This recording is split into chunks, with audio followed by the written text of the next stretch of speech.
All right, Average Guy Adventures. This is my proposal for Bear Lake, a Bear Lake ride. So hopefully you can see my screen here. We've got the black trail, and this is the proposed loop that I think we ought to do. And then the red is what we've done previously. Did the red dot, so we came up to this point, turned around and came back. We had some issues with the bikes. I will say that this was not a very beginner ride. This was probably an intermediate ride, just because of the trail width and a few other things. I've got a couple of pictures here. Hopefully you can see these.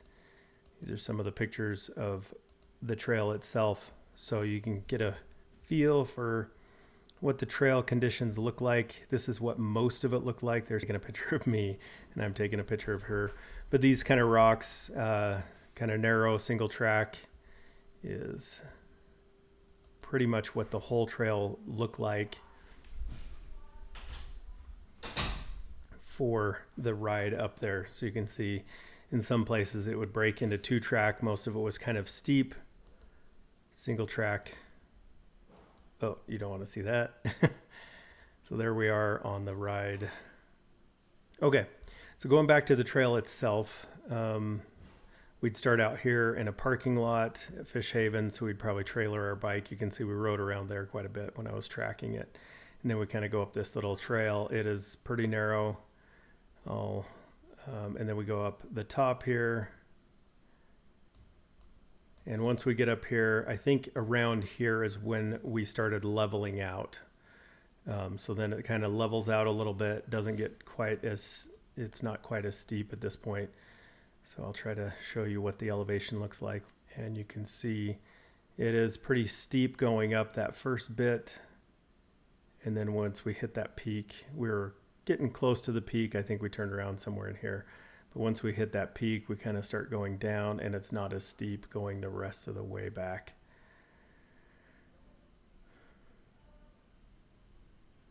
So I'll do that one more time. 13.4 miles. I suspect it'll take us a couple of hours, just because it's slow going. Probably stop, get some snacks along the way. But yeah, I think this is probably a couple hour loop with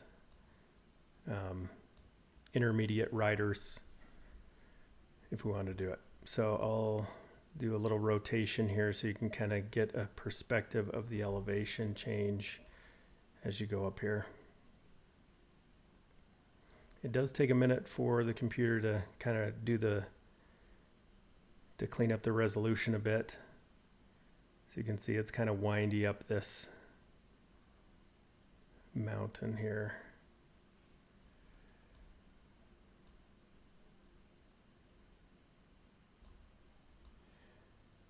It gets flat for a little bit, and then you kind of wind up a little bit more. You get into pretty dense forest up here, and then you start breaking out. So I think we turned around somewhere in this range because it started breaking out of that dense forest. Then you kind of go around this peak here, and then you get kind of up on top where all the fire roads are.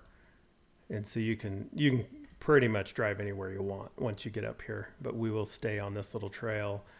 I mean, we could go across to a different trail and come down on an easier road. So if we got up to the top and we're like, oh, we don't want to do that again, we could get on an easier road and ride pretty much a fire road back. Or we could take this Hogsback canyon back down. So that's kind of what I'm proposing.